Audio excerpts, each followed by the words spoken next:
Abraham Lincoln said, "The best way to predict the future is to create it." 𝗘𝗽𝗶𝗀𝗲𝗏, you're watching Curious About Careers, and I'm your host, 𝗘𝗽𝗶𝗫𝗫.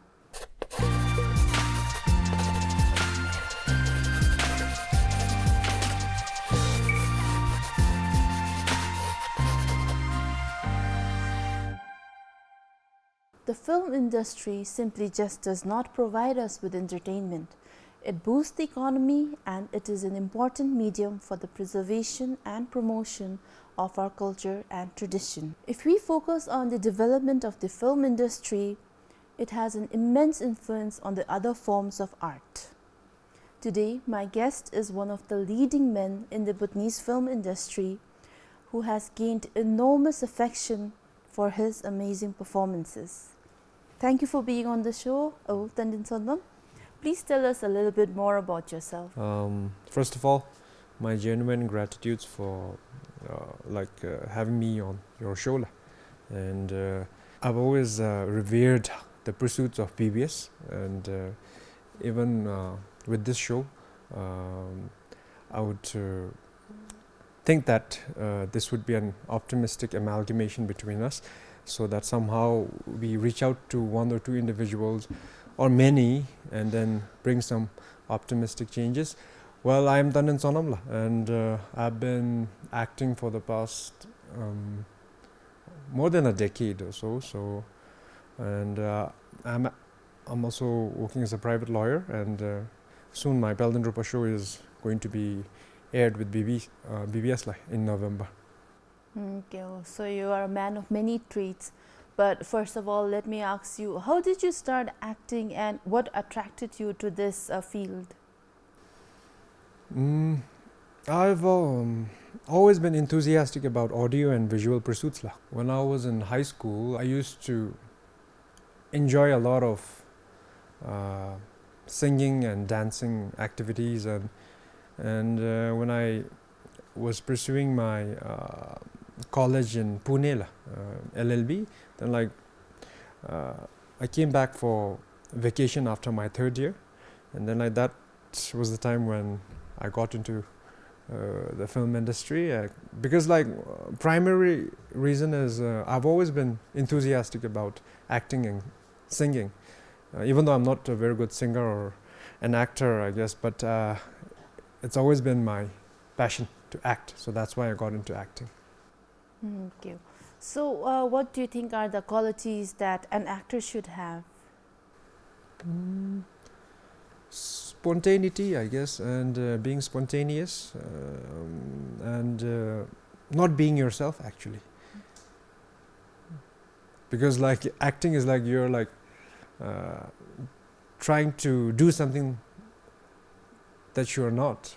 So most of the time you hear "be yourself," but I feel sometimes you don't have to be yourself when you're acting, but very genuinely, and understanding the character and understanding the viewer's taste as well.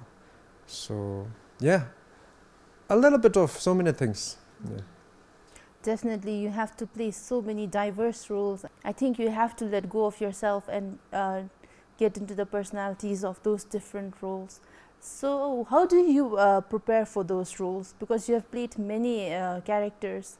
So how do you get into character? How do you prepare for that character? I guess the 2,500-year-old ancient tradition of Buddhism, I think the middle path, I think that is the perfect way to go about.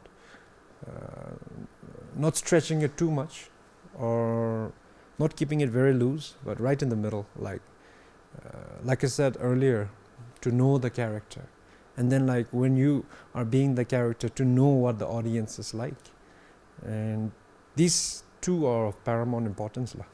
So yeah, knowing the character, doing preparations, but not to an extent where you become very robotic, but keep it subtle yet very powerful, and knowing the audience. I think that is very important, because even though 4 or 5 of my intellectual friends might like a very subtle Tandin Sonam, but our viewers who have always been supportive of our of our film industry, they like something very loud, and then like I'll have to be aware that I'll have to cater to the needs of my viewer rather than 3 or 4 of my intellectual friends. You know what I'm saying? So as an actor, knowing the viewers is of huge importance. And then actors need to have a lot of qualities, like in some movies you have to learn how to ride a horse, maybe do some fight scenes. So have you had any special training, or how do you go about it when the role is very demanding like that? I think not just referring to myself, but Bhutanese as general, I think we're really gifted. I'm not talking about myself, but Bhutanese in general, because even in the field of acting, we don't have acting schools in Bhutan, mushla. And but despite of being deprived of that kind of training, Bhutanese film industry have come a long way, and I applaud my contemporaries and my friends in the film industry who have taken this Bhutanese film industry to heights. Of course, His Majesty's been like so helpful and so supportive to keep our Bhutanese film industry thriving, and we the artists in the film fraternity, we don't have any sort of training like that, and we don't have specifications like sometimes if you analyze the things that are being pursued internationally, like how they are pursuing acting, they specialize in particular areas, but in Bhutan we don't have that. But despite of that, I think we are doing pretty good. Yes, so definitely. So can you tell me about a memorable role that you have played till now? What was your favorite character to play? I don't want to offend my producers and directors, so jokes apart, I think all the characters, I've been in almost more than like 25 to 30 films, feature films, where I've been playing the lead protagonist, and every film, whether it did commercially well or not, but I somehow enjoyed every film and every character. I'm a person who believes in living in the present moment. So while I was pursuing all those films, I somehow enjoyed every film and every character. Well, that's great to know, because we also enjoyed watching every performance that you have done till now. So I'm guessing that there might be a lot of challenges that actors might be facing also, like in every profession. What are some of the challenges that you faced as an actor? Challenges, I think our population being very minimal, I think is the biggest challenge. Geographically, we are like oozed between two of the biggest giants, China and India. If you're making a film, then we know for the fact that it's just 700,000 people watching, and then like amongst those 700,000, we can divide it by 2, let's say 350,000 people, and so like it goes less mushla, and so that's the biggest challenge. But luckily, I think over the years the number of viewers and supporters are increasing. Even if 700,000 people watch and support our films, I think it solves a lot of problems for FAB, Film Association of Bhutan. So the population, I think, is the biggest challenge. But having said that, despite of having a very less population in Bhutan, those many population individuals have been supporting our films. So we're very grateful to our Bhutanese viewers. And nowadays, producers are also taking our films internationally to the Bhutanese living overseas. What is your thought on that? There is an interesting analogy. For instance, a soap. If you package the soap well and if you sell it to people, packaging is very important. And in South Korea, I think their film industry was exactly at the point where we are just 30 years ago. 30 years ago. It's not very, it isn't like a long time ago. It's 30 years. And within the span of 3 decades, they've come a long way. The South Koreans, I think they're popular in more than 200 plus countries. And that's applaudable. And the country is not that big comparatively to India or China, but they're doing better than them. Why la? Because the government really pushed them through, the government la. And I think we need that la. I'll have to be very candid, and His Majesty has been very supportive. Without His Majesty the King, our film industry would have died la. So we are very grateful to His Majesty, and even to the government we're very grateful la. We're very grateful, and henceforth too we would request the government to please support and package our film industry and try to sell it to our Bhutanese audience, and maybe in the future furthermore beyond la. Places like Arunachal Pradesh, Sikkim, some parts of Tibet, they enjoy Bhutanese films la. So if we are packaged well, I think we'll do wonders la. You've also produced movies, and when you're a producer, you have to take your product to the customers. So how were you able to do that in other dzongkhaks? Because in Thimphu and some dzongkhaks, we have proper movie screening theaters. So in other dzongkhaks, how was your experience? To produce a film is quite a challenge la. We'll have to do a lot of research, and we'll have to do a lot of homework so that the film does well, because like I said, it's quite difficult because of the population, the less population. And beyond Thimphu and Paro, there aren't like established theaters like, so that's a challenge.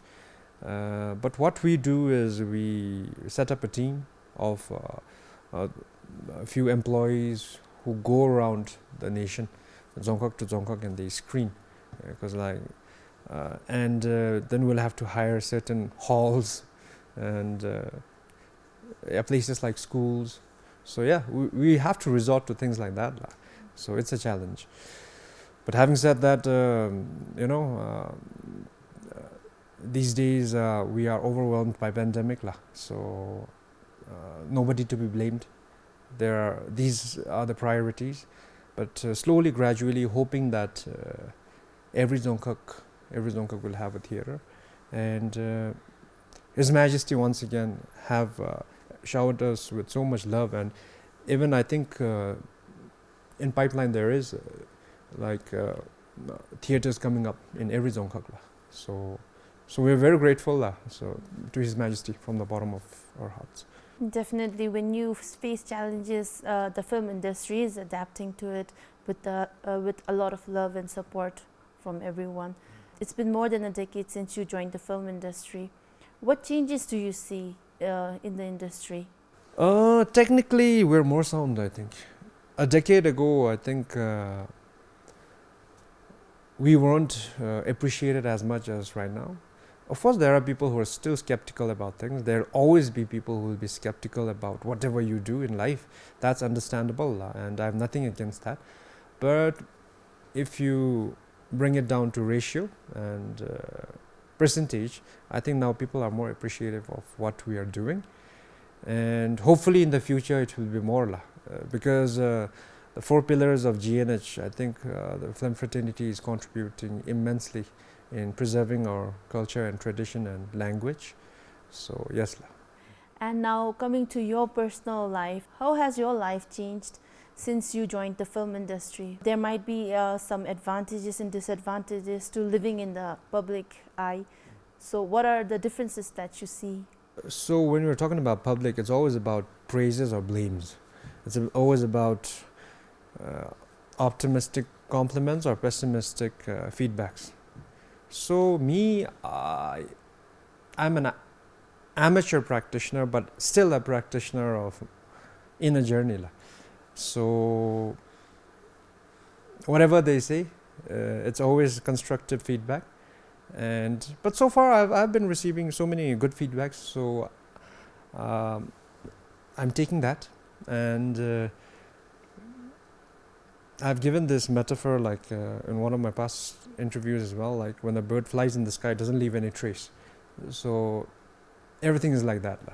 And one thing, I might be saying a lot, but I think Bhutanese sort of fame is the best fame in the world, I feel. Because If it is in America, Hollywood, your life is restricted by the fame because everyone barges in the moment you step outside your house. But in Bhutan, like, maybe most of the people recognize you, and maybe they might appreciate you a little bit, but they won't barge in and, like, make your life miserable. So in Bhutan, I think it's the perfect sort of fame. Like, always boils down to the middle path, and I'm enjoying it, so it's good. Definitely, people in Bhutan, I guess, they respect the privacy of the celebrities.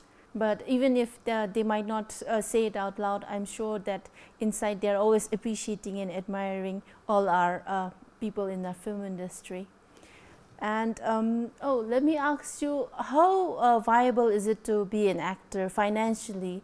Do you think actors are able to sustain their livelihood with the income that they get from movies?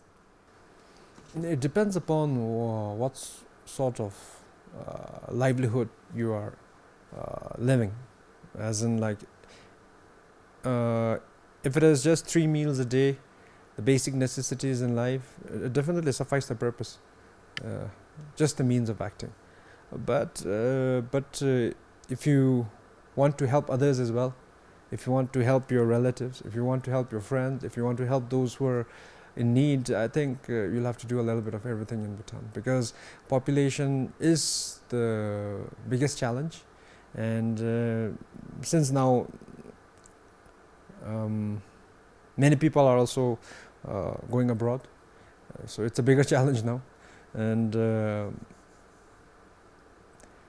whether you're pursuing a business or a film, if you are initiating a business, you need consumers. If you're making a film, you need viewers. And then again, we come back to population. So in Bhutan, we have to do a little bit of everything. Even though you're doing a lot of things externally, internally, I feel that if you resort to always thinking about 𝗘𝗽𝗶𝗀𝗍, I think that's a perfect combination. Externally, do what you gotta do. The 21st century attributes are necessary, but internally, always be marinated in the 2,500-year-old Buddhism philosophies. So that is definitely one of the things that I noticed about you on social media, that you're very ingrained in Buddhism.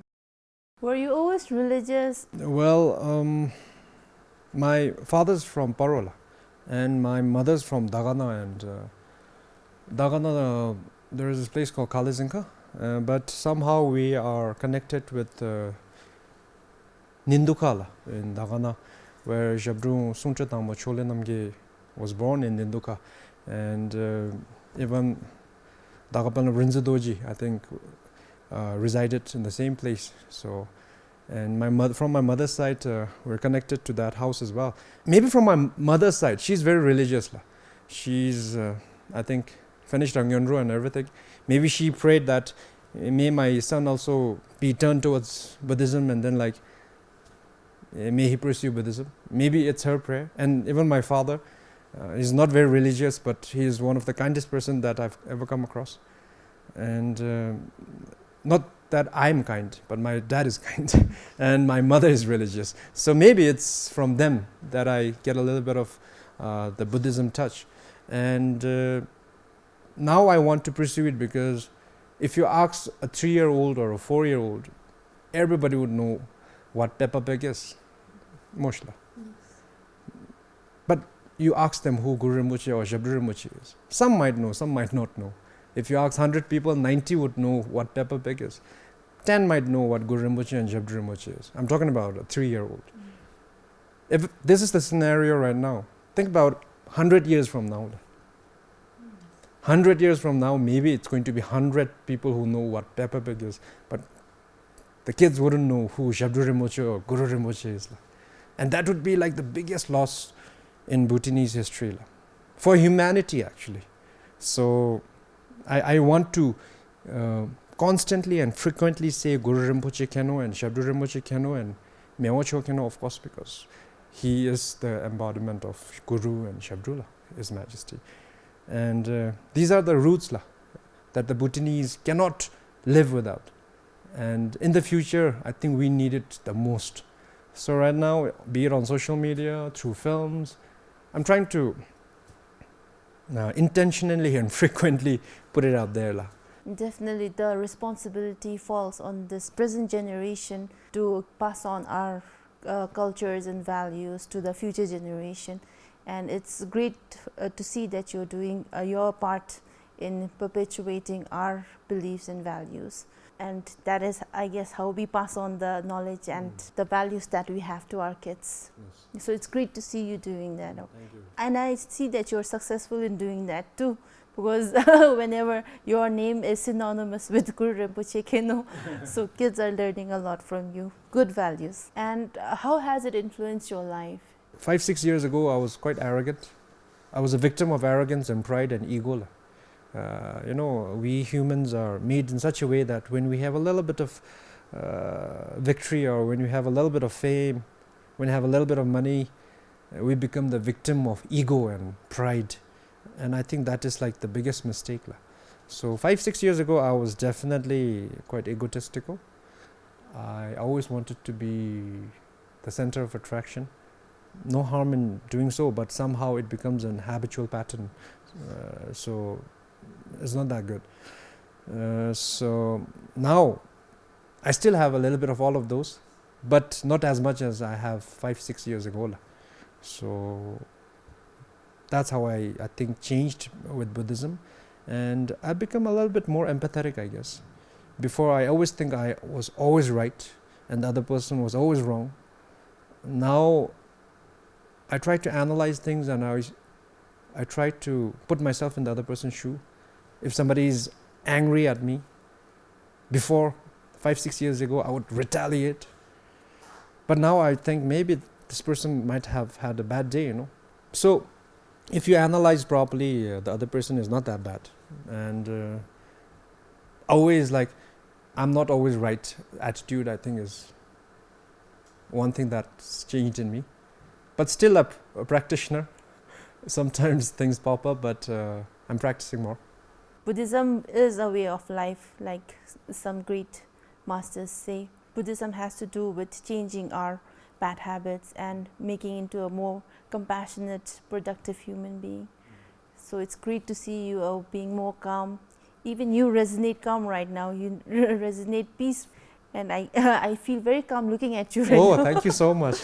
That's the biggest compliment I ever got. Thank you. Definitely, I feel very at peace right now. Thank you. So that's the aura that you give out right now. So it's great that what you practice, you are radiating that. Oh, thank you. So we have a lot of influential people in our life who affect us in some way or another. Are there any specific people who has influenced you personally or professionally? Yes, that's, I think, very easy for me and for all the Bhutanese. So that's His Majesty, the King. And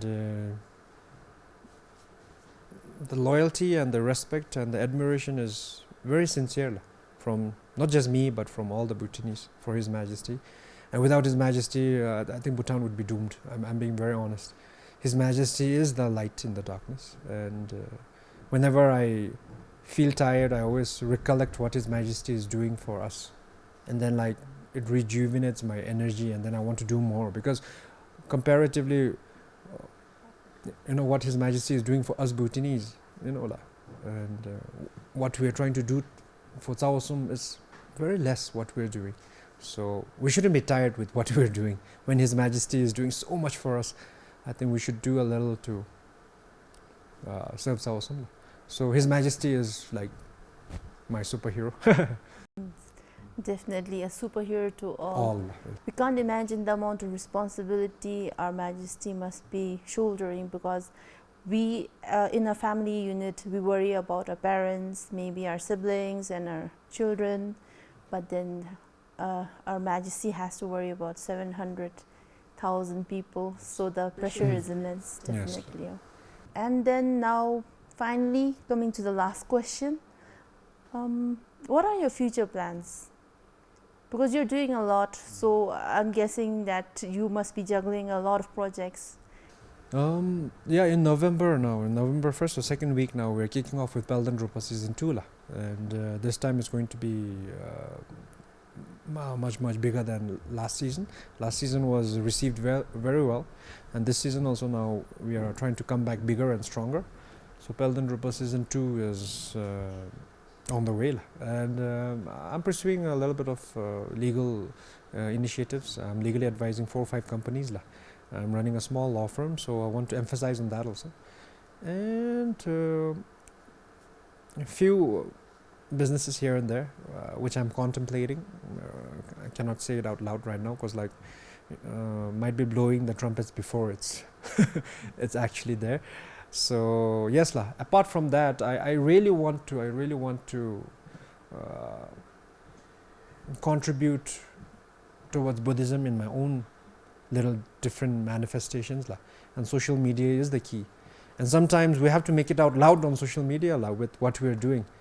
There is this orthodox mentality that you're bragging, you're flaunting, but it all boils down to intentions and what sort of aspirations you're making. If the intention, the aspiration is, may I be more popular with what I do, may people love me more, may I gain more wealth. If that's the aspiration, then you're flaunting and you're bragging and your intentions are wrong. But if the intention is clear inside and the aspiration is, with what I do, may it contribute to Buddhism or to all the sentient beings, it's okay to be loud, I feel. Definitely, we cannot undermine the influence and the power social media has in our times. Whatever we do, if we put it up there, there's a lot of appreciation and recognition for the work that people do. And it's also great for us because we can know more about what people are doing, the great things that's happening around. And finally, what advice would you like to give to the youth who might be thinking about joining the film industry or maybe become an actor? So this is the last question, Mola. So first of all, thank you so much for having me once again, and I think the energy was really good. You are oozing out very good energy, and with us having this conversation, hopefully we can bring optimistic changes. And regarding advice, I'm also a person who needs advices, so I might be audacious for me to give advice, but with the little that I know, I would urge the youth who are interested in acting to pursue that dream. It is bright, but at the same time, if you're studying, do not leave your education behind. Like I said, you can always do 2-3 things in Bhutan. And another thing is, always have good aspiration, always have good prayers with whatever you do lah. Even if you're giving a chewing gum, 1 Ultram chewing gum to a kid, do not give it in a very empty-minded way. Like, we don't attach along a prayer when you give a chewing gum to a kid. So inculcate this habit of, may this chewing gum benefit that kid in some way or form. I don't know how, but make this habit of always praying. So when you're giving a chewing gum, and if you're praying, but if you're acting and if you're making a film, you'll definitely pray, may this film benefit all. So that's the advice. And do not take things too seriously also. In life, I think, just be determined, be enthusiastic, but at the same time be liberal, be okay, like water. This water, Bruce Lee said, whatever the shape of the container is, it adapts and it just stays there. No? Just take things lightly, be kind, that's it. Well, that's some great advice that you gave out. I'm sure those who are watching will be benefited by your advice. And to all the viewers who might be interested in pursuing an acting career, you can contact Tandin Sonam on his Facebook page. Thank you for watching.